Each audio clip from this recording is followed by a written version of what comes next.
When it comes to wealth in the African continent, there's always been one name that comes to mind, one company, one brand, and one man that appears as far as I can remember.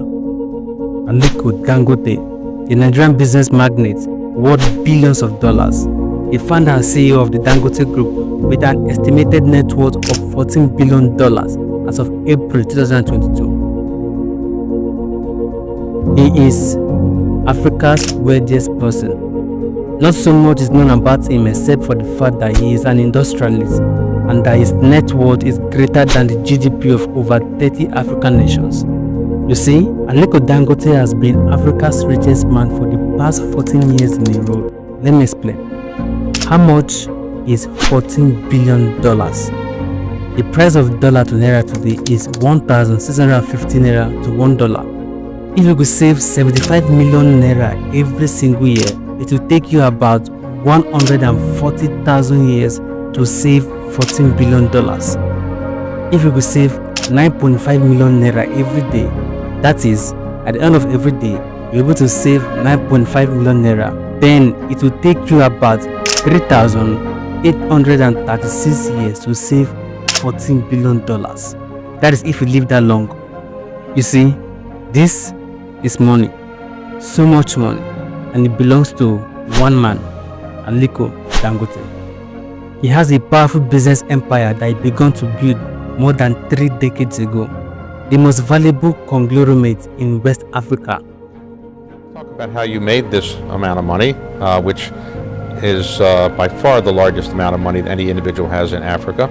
So you came from a wealthy family or not a wealthy family? When you see people like this who got insanely rich, especially at such a young age, you might want to ask, how is this even possible? How did they amass so much wealth, much more than he can spend in his lifetime? Who did he take advantage of to become this wealthy, especially if you're among the millions of poor Africans living from paycheck to paycheck, just one salary away from becoming broke completely? To answer your question, we will dive into the incredible chronicle of Aliko Dangote, his family, his businesses, his strategy of expanding to other nations, including his strategy of sustaining monopoly, which it does by crushing competitors in cement, sugar, and oil, using his relationship with powerful politicians like Obasanjo and others, his trade war with Ibeto Cement and Rabbi Ibrahim of BUA Group, and how you too can use the strategy of Aliko Dangote to build your own business empire. Let's start from the very beginning, where it all began.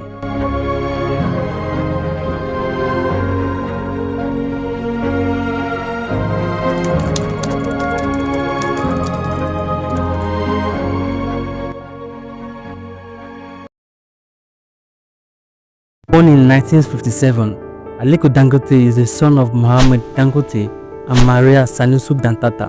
He was born into a Muslim family in Kano State, located in the northern region of Nigeria. Kano State is one of the most populous states in Nigeria. Kano State was Africa's most populous business center when the British arrived in the 1800s. Unlike many Nigerians, he was born into a wealthy family. He was born into luxury. You might not know this, but through Dangote's mother, he is the grandson of Hassan Dantata, the richest West Africa at the time of his death in 1955. Hassan Dantata was a trader in kola nut, groundnut, green oats, and rice, and also a distributor of European goods. He supplied large British companies with raw materials and also had a business interest in Ghana, which was then known as the Gold Coast. In 1929, when the Bank of British West Africa, which is currently known today as the First Bank of Nigeria, opened a branch in Ghana, Dantata deposited 20 camel rolls of silver coins into his bank account. This is just like you going to the bank today with 20 billion van to make a deposit. This is the family that Dangote came from. Though Dangote was from a wealthy family, he vehemently denied inheriting any money from his family. Let's talk about how you made this amount of money, which is by far the largest amount of money that any individual has in Africa. So you came from a wealthy family or not a wealthy family? I came from a wealthy family. David, one thing that I'm very, very proud of is that I did not inherit any money from my father. I built everything from scratch to where I am. Dangote attended primary secondary school in Jigawa State before he went abroad to Egypt for university studies. He received a bachelor's degree in business studies and administration from Al-Azhar University, Cairo, at the age of 21. So now that Dangote was now a graduate, what next? His decision at this point could make all the difference. Luckily for Dangote, he made a decision that would define the rest of his life.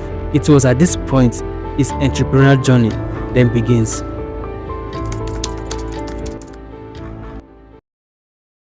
After his graduation from the university, it would have been very easy for him to join the family business, earn a salary, get married, and live happily ever after. But this is not Dangote. His quest for influence and dominance would not let him, as his eyes were set on the mountains of the world. You see, Dangote lost his dad shortly after his birth at the age of 12. Because of this, he was adopted by his grandfather, Hassan Dantata. Dantata insisted on training and mentoring his grandson, which is very common among Northerners. This was where an entrepreneurial mindset was embedded into Dangote. Dangote was very industrious. He has often narrated how he would sell biscuits to neighboring children when he was a child so he could make money. So there are three things that Dangote had, which was his unfair advantage: a wealthy background, an industrious environment, and a business mindset. So one day, Dangote did something very unusual. He asked his grandfather for permission to move to Lagos State, which was granted unto him. So then Dangote moved to Apapa, Lagos State, so he could be independent of his family because he had his own plans, his ambitions, and his strategy. Then on one fateful day, Dangote approached his uncle and managed to convince his uncle to lend him money to start his own business. He was given a loan of $500,000. As of today, this is equivalent to a little above 825 million naira. This is money. I mean, good money.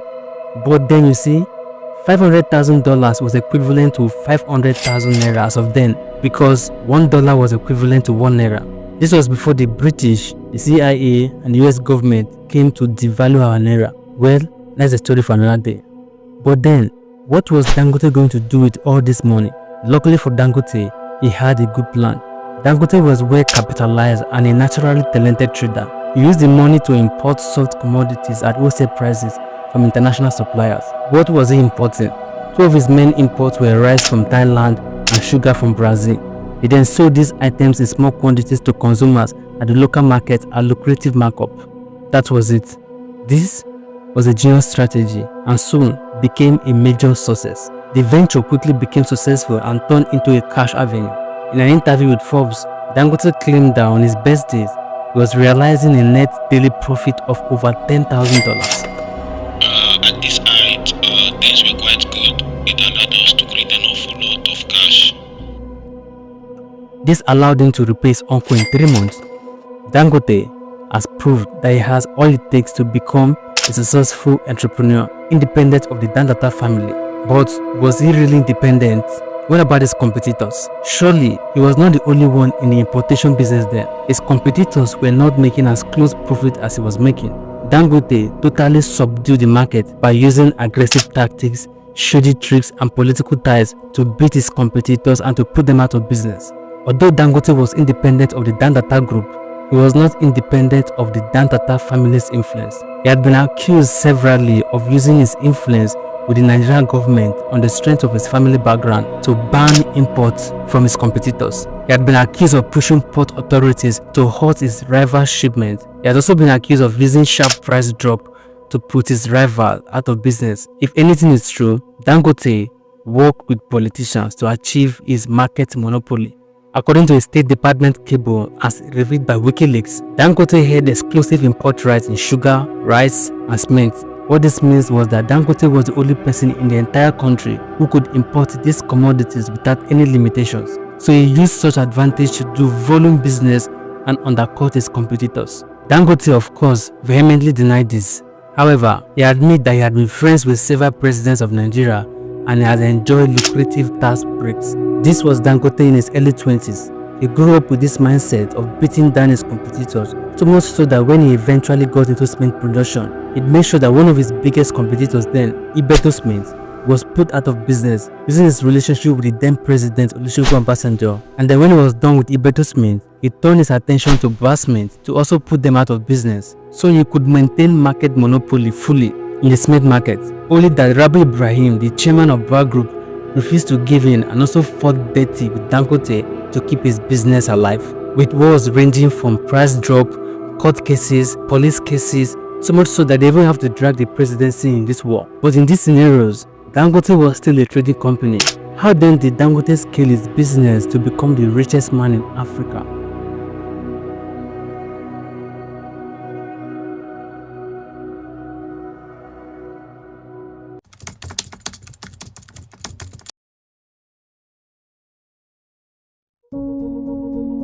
It is 1980. Nigeria was still enjoying the benefits of the oil boom in the early 1960s, but the economy was gradually going into strain because of corruption and mismanagement. This really has nothing to do with Dangote because Dangote was still on his business of importing and selling to the locals.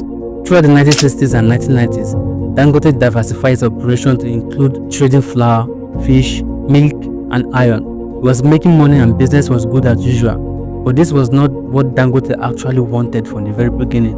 Why continue to play middleman when you could make this stuff in Nigeria instead and pocketing even more profit while creating jobs and strengthening the nation's economy? Dangote knew that he was never going to become the richest man in Africa by remaining a middleman in the game. He saw that it was more beneficial if these commodities were being produced in Nigeria. Not just being produced in Nigeria, but he also envisioned a time when Nigeria would also export these products. So that urge for more was at it again, only that this time around, as you would have already known, it was a more resounding success.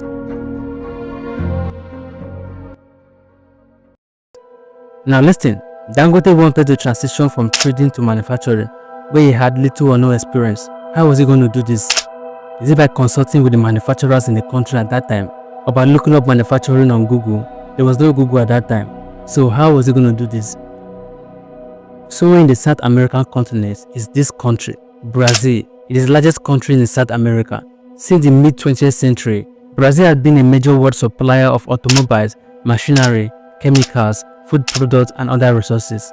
They were at a very admirable phase then, and as you might have guessed, Dangote traveled to Brazil to study manufacturing in 1996. In 1999, Dangote officially transitioned to manufacturing, building sugar refineries and flour mills.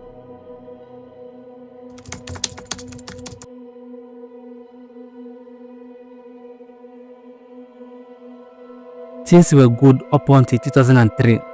At this time, Dangote was just a billionaire like many other Nigerian billionaires. I mean, a billionaire in naira. As of 2023, there was no Nigerian billionaire in dollars. Actually, there were no African billionaires in dollars at that time. 2003 was going to be a year Dangote would never forget. That was the year re-election was to take place for the office of the presidency in Nigeria. Olusegun Obasanjo, the sitting president, had been operating on the understanding that Atiku Abubakar, the PDP money man, would fund his election campaign. But Atiku had told him that all the money had been spent during Obasanjo's first turbulent term, notably on lobbying the National Assembly members not to impeach him on 2 different occasions. It had access to the party's old fundraising machine. Obasanjo was left with no choice but to find his new donors. This presented Dangote with an opportunity he has maximized even to this very day. He jumped in on this opportunity and almost single-handedly financed President Olusegun Obasanjo's re-election bid in 2003, to which he gave over 200 million naira. He contributed 50 million naira to the National Mosque. Dangote also contributed 20 million naira to the Presidential Library. And I'm sure you know what would follow next. Obasanjo won the election, and with the presidency on Dangote's beck and call, Dangote was about to be given an unfair advantage, a powerful weapon that Dangote knew exactly what it meant and how to use it. President Obasanjo worked overtime to ensure that any Dangote challenger who entered the market did so with a significant handicap. Dangote Cement prospered from restrictive licenses on its competitors. The company retained a vast-like grip on their industries as they do today, controlling at least half of the cement and sugar market and about 25% of flour. 4 years after, Dangote would become Nigeria's first billionaire, this time in dollars.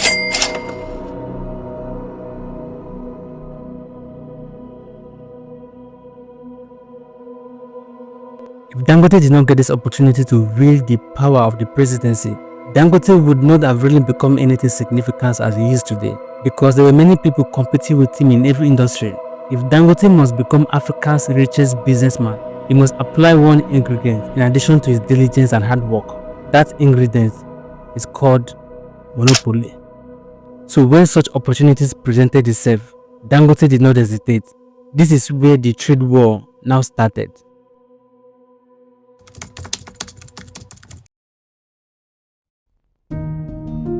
So it was time for Dangote to withdraw from his investment in Obasanjo's administration. A few years after the campaign contribution, Dangote filed a petition against Ibeto Cement, one of his biggest competitors in the Nigerian cement market at that time. In the petition, Dangote alleged that Ibeto was enjoying an unfair advantage by reducing his tax exposure on both cement import to 5% squarely. Dangote Cement claimed that such an unfair advantage contravenes a presidential directive that orders importers to pay 20% import duty and 5% value-added tax. In return, President Olusegun Obasanjo issued a directive that Ibeto was not allowed to import cement until he provided proof of his investment in local production. This was all because that Ibeto was Dangote's biggest competitor then. Ibeto flooded the country with quality cement, causing the price of cement to significantly drop. This affected Dangote's revenue as cement contributed significantly to his company's annual revenue. Dangote knew that his cement business was in danger, and if he does not arrest the situation, it could be a huge disaster for him. So he swung into action to stop Ibeto Cement. In December 2005, President Olusegun Obasanjo shut down Ibeto Cement plant for allegedly claiming investment tax breaks on pretext. This then gave Dangote Cement more control over Nigeria's cement market and could be seen as a payback favor from the president to Dangote for his re-election support. But a few years later in 2007, when late President Musa Yar'Adua succeeded the Obasanjo administration, following the 2007 Nigerian general election, Ibeto Cement applied for import allocation, claiming to have met the stipulated condition the Obasanjo administration had earlier demanded. The company was then granted an allocation of 1.5 metric tons of cement per annum at 5% import duty and tax-free under the backward integration policy. On the account of this, Dangote petitioned President Yar'Adua, alleging an unfair advantage. The president then directed all cement importers to operate under the same concessions, stating that Dangote's petition against Ibeto was anti-competitive, meaning that Dangote wanted a monopoly in the cement market. Though Dangote could not manipulate President Yar'Adua to his bidding, Dangote waited patiently for President Yar'Adua's administration to be over so he could relaunch his attack. Because at this time, Ibeto had flooded the cement market with quality cement again, drastically reducing the price of cement across the country. So during the Buhari administration, Dangote partnered with President Buhari to finally put Ibeto Cement out of business. Buhari ordered the closure of Ibeto Cement. Ibeto accounts were frozen by the orders of Buhari. They used the judiciary and the law enforcement agencies to attack Ibeto, and even as far as arresting the chairman, Dr. Cledis Ibeto, severally. He faced so much harassment and bullying and consequently intimidated out of business, courtesy to Aliko Dangote. But while Dangote was dealing with Ibeto Cement, Dangote was also seeking to put another company completely out of business. That company is the BUA Group. While Ibeto Cement never fought back and allowed themselves to be destroyed by Dangote, BUA Group was not willing to do that with Dangote. The chairman of BUA Group, Ibrahim Samad, fought dirty with Dangote to still remain in business even to this very day. Rabbi Samad, the chairman of BUA Group, who is also a billionaire in dollars, understands the trade war and was ready to take this battle to the ends of the earth.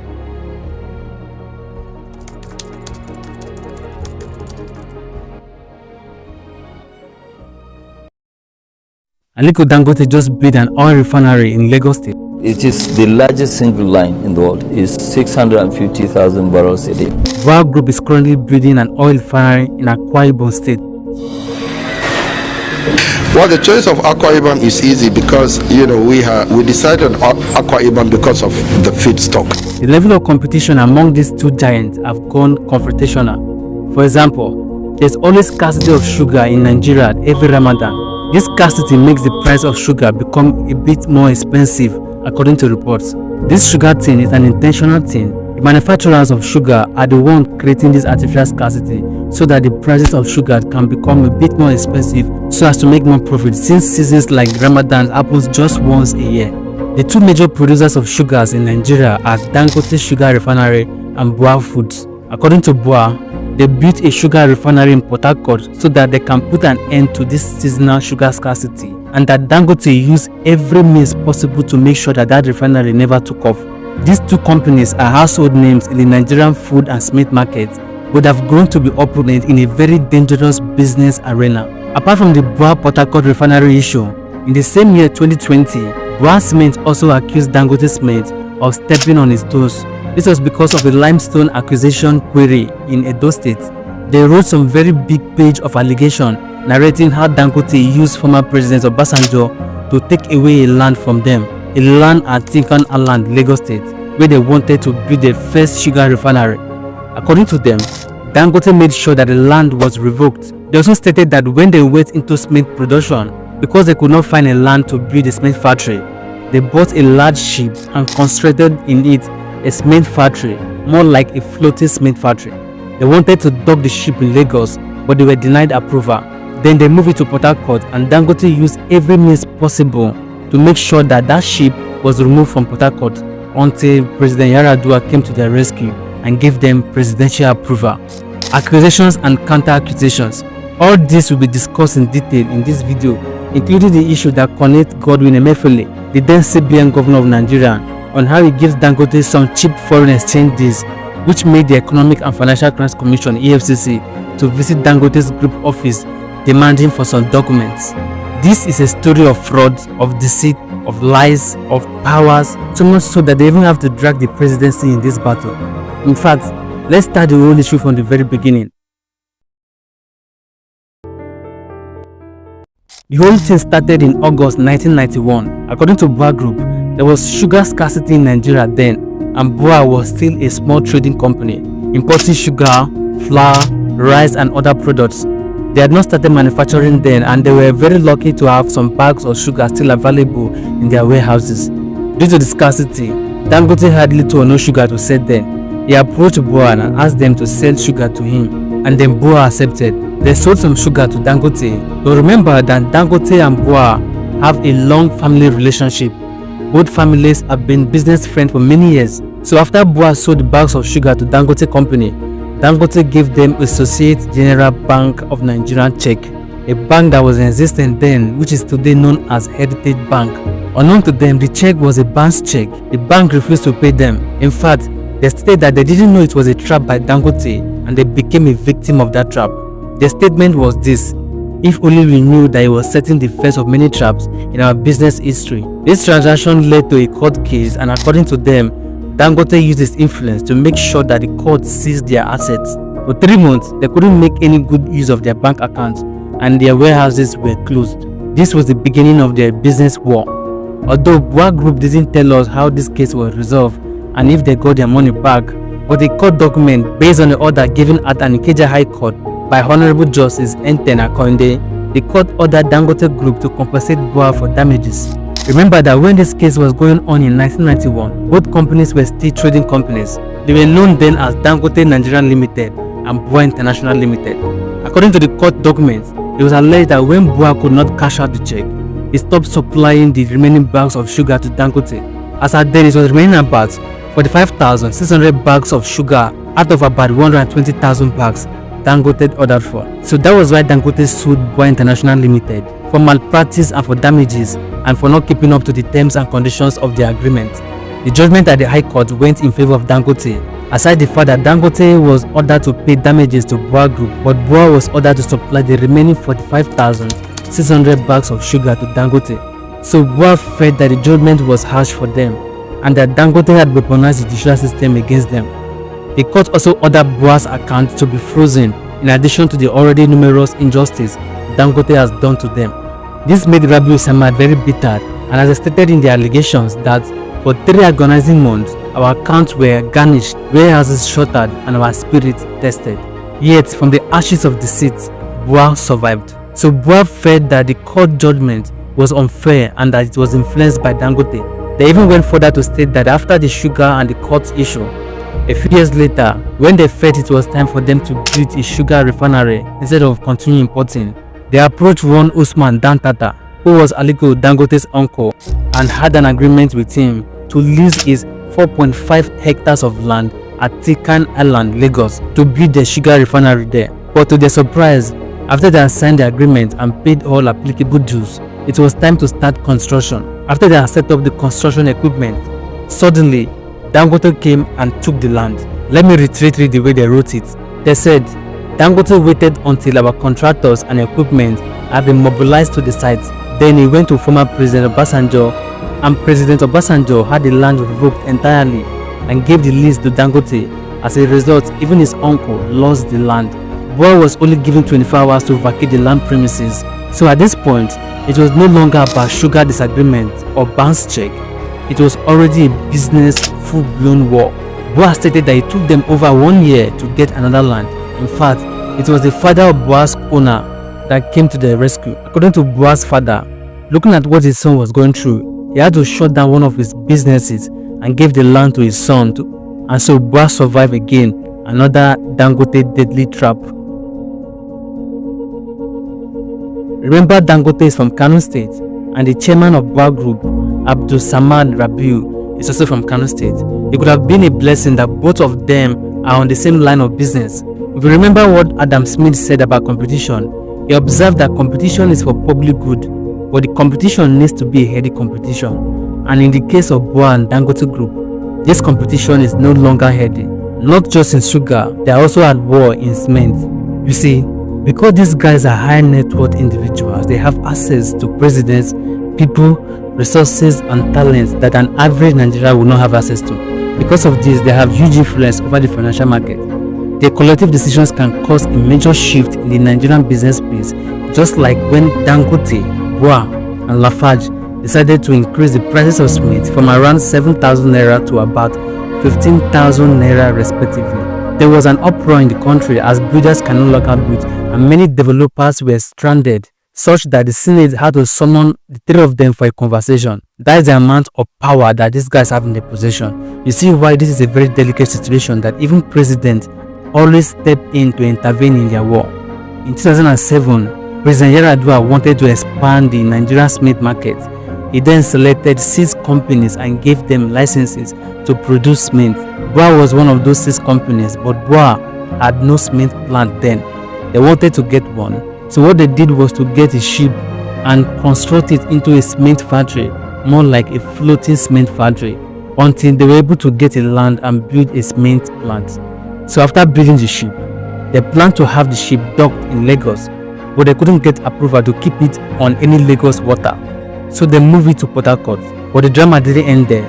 Dangote was still on their trail, stalking them wherever they go to ensure that BUA will never become an established competitor in Nigeria. On one Friday, the Deputy Controller General of Nigeria Immigration went to the floating cement factory and arrested all the white men working there.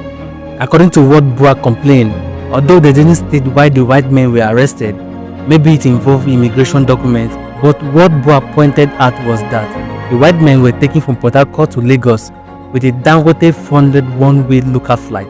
According to them, not just that the white men were moved to Lagos, but the plan of the deputy controller who arrested them was to move the white men out of the country.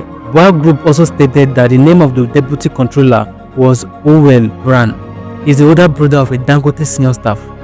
So until BUA Group was able to reach out to Mr. Taminu Yakubu, who was Yar'Adua's chief economic advisor then, and Mr. Yakubu immediately called the main controller general of immigration to halt the movement.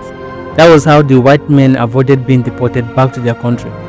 But the issue was a more serious one then, that even the president Yar'Adua had to step in, and at the end of the day, Owel Bran, the deputy controller of immigration, admitted what he did and was later dismissed from service. Still on cement, they did cement quarry in Edo State, particularly in Ogdu, Okpela area of Edo State. Before Dangote and BUA Cement became part of the disagreement about the quarry, there was 2 companies that were operating individually in parts of the quarry: Ado Ibrahim and Company Limited, also known as ICO, and Okpela Cement Company Limited, which is now known as Edo Cement Company Limited. These 2 companies were operating in parts of the quarry based on the lease license that were given to each of them. They had some issues, but they were still managing and trying to settle out the issues until 2009, after President Yar'Adua had given BUA the license to produce and package cement. BUA went into an agreement with Edo State Company Limited. The agreement was that BUA would take over the asset and ownership of Edo State Company Limited. Then around 2014, ICO, one of the 2 initial companies operating at the quarry, entered an agreement with Dangote Cement they got an approval from the Federal Ministry of Mines that Dangote should take over the interests of ICO at the quarry site. Immediately after the takeover was completed, the initial disagreement between ICO and Ibeto Cement automatically became Dangote and BUA disagreement. This agreement is about who owns which part of the quarry. At one point, there were allegations that both of them were using security and thugs to harass each other's staff at the site until the governor of Edo State, Godwin Obaseki, decided to stop the two companies from operating at the site. Then the matter went to court, but sometime in 2020, a federal high court in Benin City gave judgment in favor of BUA Cement. Then Dangote Cement appealed the case. So depending on when the court decides, we can never know who owns which part of the quarry. Another place where these two companies have been having war is on newspaper publications.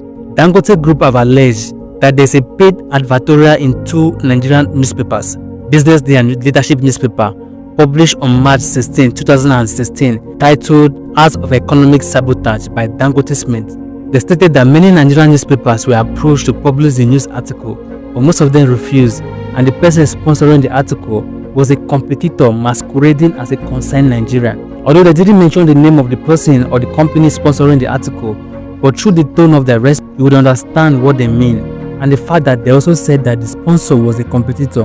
The news article itself was about how Godwin Emefiele, the then CBN governor of Nigeria, did money laundering deal with the Dangote Group, including a $3 billion foreign exchange from CBN, which were diverted to Dangote companies outside of Nigeria. Although Dangote Group denied the allegation, but somehow an investigation was conducted on its validity, which also made the EFCC to pay a visit to the Dangote office and demand for some answers. After which the Dangote Group responded and said, following the widely reported recent visit of the officials of the Economic and Financial Crimes Commission to our headquarters in Lagos State on the 14th of January 2023, we understand the concern and interest this would have generated among our valued partners, stakeholders, and the public, and consider it necessary to provide a factual account of the event.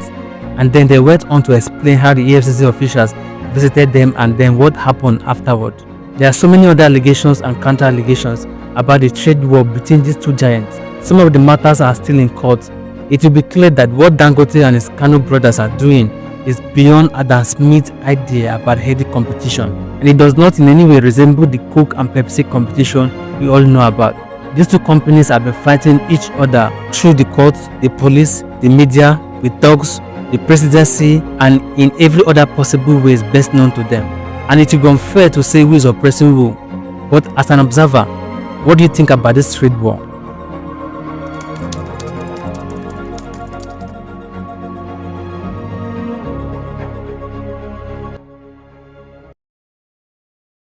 Today, the Dangote Group is the largest conglomerate in Africa. Dangote has moved from being a trading company to becoming the largest industrial group in Africa. Aliko Dangote is the founder, chairman of the Dangote Group. The Dangote Group comprises of the Dangote Cement, Dangote Sugar, Dangote Salt, Dangote Flour, Dangote Pasta, Dangote Logistics, and now Dangote Oil and Gas. Dangote Cement is the largest cement production company in Africa, while Dangote Sugar is the largest sugar refinery in Africa and the third largest in the world. Dangote Sugar dominates the sugar market in Nigeria and is the main supplier of about 70% of sugar used by Nigerian beverage companies and breweries. The newly constructed Dangote Oil Refinery has a capacity of refining 650,000 barrels per day. This Dangote Petroleum Refinery has the world's largest pipeline infrastructure at about 1,100 kilometers and handles 3 billion standard cubic feet of gas per day. As many suggested, it's a drive by Dangote to control oil production in Nigeria, just like it does in cement and sugar. But the good thing is that, at full functionality, the refinery is supposed to reduce the oil pump price in Nigeria by making gasoline and other products readily available, and it will also generate more revenue for the country. In an interview with Al Jazeera News, Dangote explained that we are not like other Africans who keep most of their money in the bank. We do not keep money in the bank. We fully invest whatever we have and we keep on investing. In 2022, Dangote Sugar recorded a 148% annual profit increase, while Dangote Cement recorded an after-tax profit of 32% increase.